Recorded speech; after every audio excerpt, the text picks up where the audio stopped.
জনগণ, এদেশের ছাত্র জনতা, এদেশের শ্রমিকজীবী জনতা, এদেশের পেশাজীবী জনতা তাদের এই ষড়যন্ত্রকে নস্যাৎ করে তাদেরকে মামু বাড়ি দিল্লি পাঠিয়ে দিয়েছে।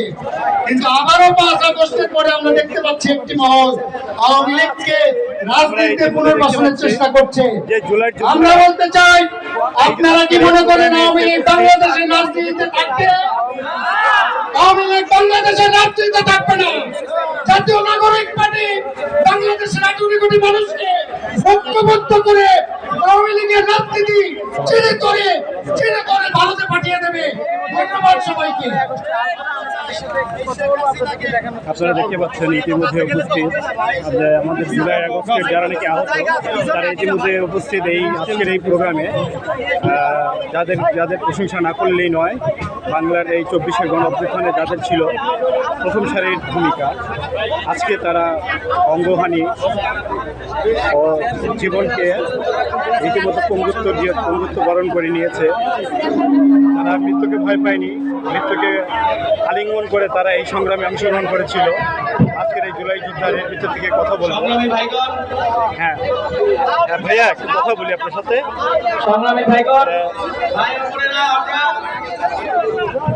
আমরা আশা করছি আমি 3টায় আমাদের প্রোগ্রাম শুরু হবে।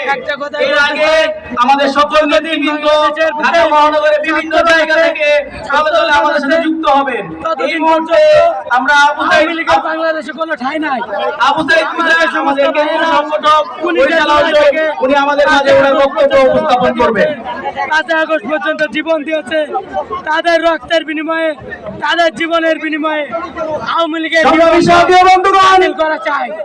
আওয়ামী লীগের আজকের এই সমাবেশ থেকে আওয়ামী লীগের বাঁচি যায়, এনসিপির পক্ষ থেকে হাসিনার ফাঁসি চাই, শেখ হাসিনার বিচার আপনার দুপার এবং সংস্কারের উদ্দেশ্যে এই ঘটনার কিভাবে বলবেন কি? নির্দেশনার উপর অপেক্ষায় আছি আমরা।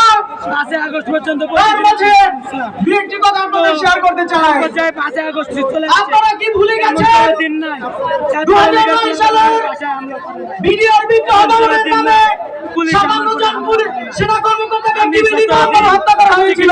অবস্থায় ছিলাম। আপনারা কি ভুলে গেছেন সাতবার চত্বরে কথাই বলছিল নিরহ মুসলমানদের উপরে কিভাবে হত্যাযজ্ঞ চালিয়েছিল? আপনারা কি ভুলে গেছেন তিনটি নির্বাচনে দিনের ভোট দিতে হয়েছিল কথাই বলতে চাই এবং কিভাবে কারচুপি হয়েছিল? দাবি প্রার্থী দিয়ে কিভাবে নির্বাচনের নামে একটা জুলুম তন্ত্র কায়েম করেছিল? আপনারা কি ভুলে গেছেন